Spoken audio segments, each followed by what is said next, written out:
소설 들려주는 여자.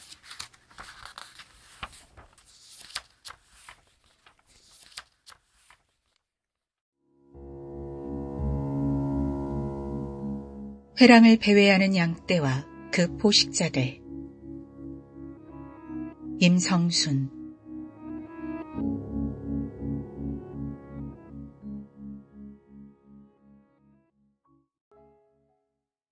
검다는 건 단지 무채색의 어두운 색을 의미하는 것만은 아니다.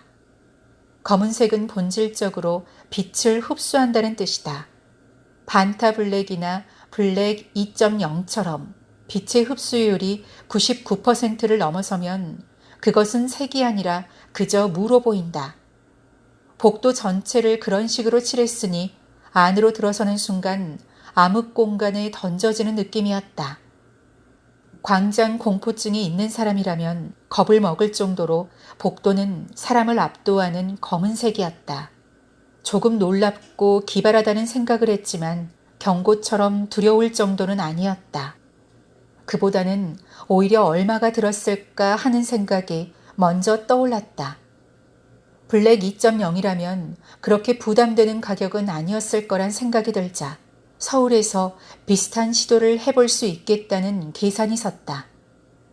요즘은 인터넷과 SNS 탓에 외국에서 무언가를 빨리 수입해와 돈을 벌 기회가 없었다.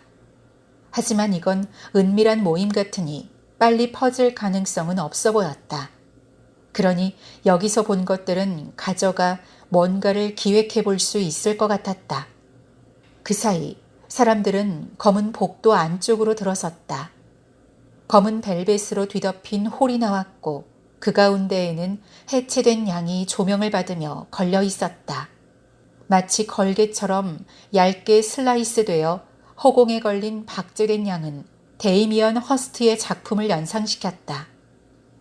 양떼로부터 저 멀리와 한때 우리나라에서 열광했던 인체의 신비전의 슬라이스 표본을 합쳐놓은 것 같은 작품이었다. 역시나 관객들 몇 책에서 비명과 탄식이 나오긴 했지만 실상 놀라운 작품은 아니었다. 이런 식의 해체 쇼가 나온 것도 이미 20년 전이었고 국내에 소개된 것도 10년 전이었다. 데이미언 허스트 이후 비슷한 시도는 예술적으로 동어 반복일 뿐이었고 인체의 신비전은 과학의 이름을 가장했지만 본질적으로 대중의 가학성과 관음증을 충족시켜주는 일종의 고어쇼였다. 금색이 최고 운운하더니 일종의 복고인 건가? 나도 모르게 혀를 찼다. 옆에는 홀린 듯 양의 장기를 구경하는 10대 아이가 있었다. 주근깨 가득한 얼굴에 헤드폰을 눌러 쓴 그 아이에게는 제법 신기한 구경거리이리라. 나는 아이를 앞질러 다음 홀로 향했다. 홀과 홀 사이에 꺾어지는 검은 복도를 지나자 홀 입구에는 중국집을 연상시키는 붉은 발이 드리워져 있었다. 발을 헤치고 들어서자 검은 돌로 된 긴 테이블이 모습을 드러냈다. 검은 테이블에는 붉은 세틴으로 된 식탁보가 비스듬히 씌어져 있었고 그 테이블 위에는 양으로 보이는 짐승이 반쯤 해체된 채 갈비뼈를 드러내고 있었다. 그 앞에서는 역시나 턱이 없는 플라스틱으로 된 하이에나와 독수리 가면을 쓴 턱시도들이 생고기를 개걸스럽게 먹고 있었다. 피비린내가 확 밀려왔다. 확실히 충격적인 광경이었다. 몇몇 여성 관객들은 차마 보지 못하고 고개를 돌려 헛구역질을 했다. 양고기 육회가 있다는 이야기를 들어보긴 했다. 진짜 양고기일까? 퍼포먼스가 행해지는 무대와 관객들이 지나가는 위치에 구분이 없었으므로 나는 가까이 다가가 양을 살폈다. 탁한 눈을 하고 허공을 보고 있는 양의 얼굴은 아무리 봐도 진짜 같았다. 양의 콧잔등에는 철사로 만든 안경이 씌워져 있었고 다리에는 양말과 신발이 신겨져 있었다. 배는 갈려 갈비뼈가 드러난 채 양쪽으로 피에 젖은 양털과 가죽이 말려 있었고 장기도 생생했다. 어딜 봐도 늑대가 먹다 남긴 양을 두 턱시도가 뒤처리하고 있는 것만 같았다. 진짜라면 충격받아도 이상하지 않을 모습이었다. 이것도 죽음에 대한 일종의 숭고이라고 부를 수 있는 걸까? 겁에 질린 관객들이 먼저 지나간 탓에 남아있는 관객은 몇 명 되지 않았다. 사람들은 혐오감을 감추지 않았지만 나는 그래도 명색이 에이전시 사장이었던 만큼 이 퍼포먼스의 제반 내용이 더 궁금했다. 이 시연자들은 도대체 얼마를 받고 이 일을 하는 걸까? 노동법에 걸리는 건 아닌가? 아니, 이들이 행위 예술가인가? 그럼 이 퍼포먼스에 대한 저작권이 있는 건가? 이 양이 진짜라면 식품 관련 위생법 위반은 아닐까? 관련 법규가 있을 테고 누가 신고할지 모르니 걸리지 않으려면 당연히 정교한 모형이어야겠지. 아마 영화 특수 효과팀을 쓴 걸 거야. 그런데 왜 이렇게 실감나지? 냄새 탓인가? 피비린내가 나게 해서 진짜같이 보이게 한 건 정말 탁월한 선택이네. 나는 비슷한 퍼포먼스를 국내에서 보여줄 수 있을지 머릿속으로 계산하기 시작했다. 적당한 행위 예술가를 섭외해 도축장 같은 장소에서 하면 이 고상한 뉴욕의 퍼포먼스보다 더 쇼킹할 터였다. 벽에 어울릴 만한 기괴한 그림을 그릴 젊은 작가 몇을 섭외해 기획전처럼 꾸미면 돈이 될 것 같았다. 관련법을 알아봐야 하겠지만 화려한 복귀가 될 수 있으리라. 언론에선 찬반 논쟁이 뜨거울 테지만 그 덕에 참여한 작가들은 이름값이 오를 터였다. 운이 좋다면 떠나간 고객들이 돌아올지도 몰랐다. 여기까지 생각하자 가슴이 두근거렸다. 눈앞에선 턱시도들이 우적우적 정체를 알 수 없는 고기를 씹고 있었지만 그것은 이미 개선 장군을 위한 찬가처럼 들렸다. 사람들은 어느새 다음 홀로 건너가고 있었지만 나는 이 퍼포먼스의 디테일을 최대한 눈에 담기 위해 꼼꼼하게 두 사람을 살폈다. 양복이 좋을까? 백종 옷은 어떨까? 아니야. 도살장용 앞치마에 하늘색이나 노란색 장화를 신기는 거야. 그게 피랑 대비가 될 테지. 검은 돌 테이블이라면 도살장과 어울리지 않으니까 스테인리스 테이블로 하는 거야. 맞춤 제작을 하면 돈이 많이 들 테니 장소를 정하고 중고를 구해야겠군. 양을 한 마리만 할 게 아니라 직장인처럼 양복을 입히거나 드레스를 입혀서 암수 2마리로 하는 게 좋겠어. 아니야.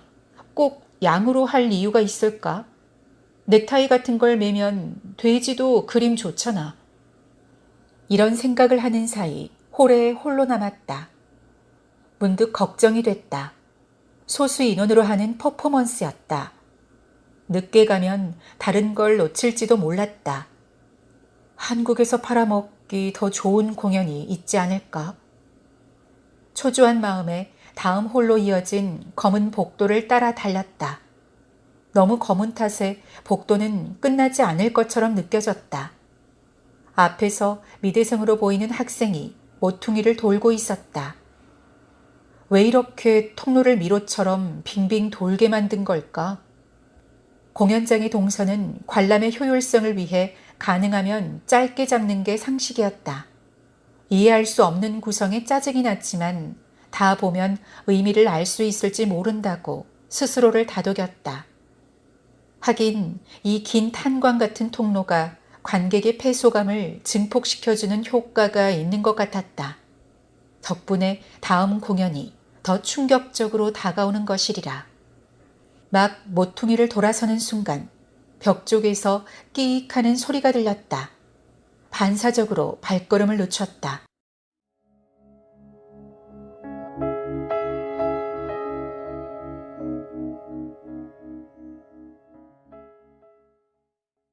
복도가 검은 탓에 무엇이 나타날지 몰라 겁이 덜컥 났던 것이다. 모퉁이를 완전히 돌자 앞서가던 미대생의 모습이 반으로 보였다. 순간적으로 당황했지만 이내 무슨 일이 일어난 것인지 깨달았다. 복도에 숨겨져 있던 검은 문이 열린 것이었다. 열린 문에 미대생 몸의 절반이 가려 마치 사라진 것처럼 보였다. 전시회장의 가벽 사이에 여러 이유로 감춰진 문을 만드는 경우가 종종 있었다. 그런데 관람객이 있는데 문이 열리다니 무언가 문제가 있는 건가 싶었다. 그때 눈앞에 검은 공간이 움직였다. 나는 멈춰서서 그 공간을 응시했다. 분명 검은색이 움직이고 있었다. 문득 그것이 머리부터 발끝까지 타이트한 검은색 옷을 뒤집어 쓴 사람이라는 것을 깨달았다. 거의 반사적으로 나는 열린 문 뒤에 숨었다. 그 검은 사람은 둔기처럼 보이는 검은 몽둥이를 손에 들고 있었다. 그는 미대생 뒤로 다가가 그것을 뒤통수에 휘둘렀다. 퍽 하는 소리와 함께 미대생은 무너지듯 쓰러졌다. 내가 뭘 보고 있는 거지? 심장이 미친 듯 뛰었다. 무언가 목소리를 내고 싶었지만 나오지 않았다. 이것도 퍼포먼스의 일부인가? 생각보다 몸이 먼저 움직였다. 나는 열린 문 뒤에 바짝 붙어 숨을 죽였다. 무언가 질질 끌리는 소리가 들렸다. 보지 않아도 쓰러진 미대생이 끌려가고 있다는 걸 알 수 있었다. 별일 아닐 거야. 그래, 이것도 퍼포먼스인 거지. 정말 훌륭한 퍼포먼스네. 공포라더니 정말 쫄았잖아. 이런 건 생각도 못했는데. 하지만 생각과 달리 손은 어느새 주머니 안에 휴대폰을 꽉 쥐고 있었다. 911에 전화를 걸고 싶었지만 그저 이게 퍼포먼스의 일부일지 모른다는 생각이 머리를 떠나지 않았다. 아니 실은 휴대폰을 켜면 내가 숨어있는 곳이 들키리라는 걱정 때문에 꼼짝할 수 없었다. 그러는 동안 끌리는 소리가 점점 커져 바로 문 너머 반대쪽까지 가까워졌다. 검은 문을 사이에 두고 피비린내가 훅 밀려왔다. 몸이 떨렸다. 스스로에게 말했다. 아까 있던 홀에서 나던 냄새일지도 몰라. 끌리는 소리가 멈췄다. 문을 사이에 두고 누군가의 호흡 소리가 들렸다. 나는 숨을 멈췄다. 숨이 막혔고 침묵은 끝나지 않을 것 같았다. 산소를 달라고 뛰는 맥이 빨라지며 그렇게 끝나지 않을 것 같았던 찰나의 순간이 흘렀다. 잠시 멈췄던 검은 옷이 움직였다. 이윽고 문이 닫혔다. 참았던 숨이 터져나왔다. 다시 나는 검은 공간에 홀로 있었다. 앞사람이 쓰러졌던 바닥을 노려보았다. 아무것도 없었다. 핏자국이 있더라도 검은 도료를 칠하면 보이지 않을 테지. 나는 내가 본 게 맞는지 확신할 수 없었다. 휴대폰을 꺼냈다. 안테나는 뜨지 않았다. 이 모든 게 마치 끝나지 않을 악몽 같았다. 다음 홀에는 어떤 관람객도 보이지 않았다. 그저 빈 홀의 중앙에 유리관이 하나 놓여 있었다. 유리관 안에는 피부가 모두 벗겨져 근육이 드러난 시신인지 모형인지 알 수 없는 존재가 서 있었다. 그 앞에는 제목이 적혀 있었다. 양털 깎기. 나는 구역질을 간신히 참았다. 그 근육뿐인 무언가는 헤드폰을 쓰고 있었는데 첫 번째 홀에서 마지막까지나마 양을 유심히 보던 죽은 게 가득한 10대 아이의 그것과 같았다. 설마 시간이 너무 짧잖아. 아니야, 네 착각이야. 우연이라고. 흔한 헤드폰일 뿐이잖아. 흥분한 심장이 마구 박동하는 동안 스쳐 지났던 순간들이 조각처럼 맞춰졌다. 왜 다른 관람객들은 보이지 않는 걸까? 왜 이곳의 복도들은 길고 빙빙 돌게 만들어졌을까? 왜 이 돈도 되지 않는 퍼포먼스를 무료로 보여주는 것일까? 왜 휴대폰은 터지지 않는 것일까? 왜 이 공연의 제목은 회랑을 배회하는 양떼와 그 포식자들일까? 유리관 너머로 풍겨 나오는 독한 포르말린 냄새 역시 예사롭지 않았다. 하지만 동시에 이 공포감조차 기획된 것은 아닐까. 이것은 착각이고 이 착각도 잘 계산된 퍼포먼스의 일부는 아닐까 하는 의구심이 머릿속을 떠나지 않았다. 하지만 휴대폰은 터지지 않았고 돌아갈 용기가 없었으므로 최대한 빨리 앞으로 나가는 수밖에 없었다. 다른 관람객들을 만나면 괜찮을 거야.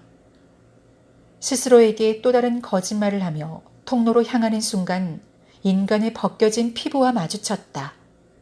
출구 바로 앞에 트로피처럼 걸려있는 그 거죽뿐인 피부의 얼굴에는 분명 죽은 꾀가 있었다. 나는 비명을 억지로 삼켰다. 기절할 것처럼 어지러웠지만 이곳에서 쓰러지면 끝이라는 생각에 이를 악물고 앞으로 나갔다. 다음 복도는 더 길었다. 끝나지 않을 것 같은 긴 검은 복도를 달리며 나는 매 순간 어디서 벽이 열릴지 모른다는 두려움에 떨었다. 나 역시 도축될 또 다른 양일까? 넘어질 듯 비틀거리며 나는 다음 홀로 튀어나왔다. 다음 홀에는 긴 테이블이 있었다.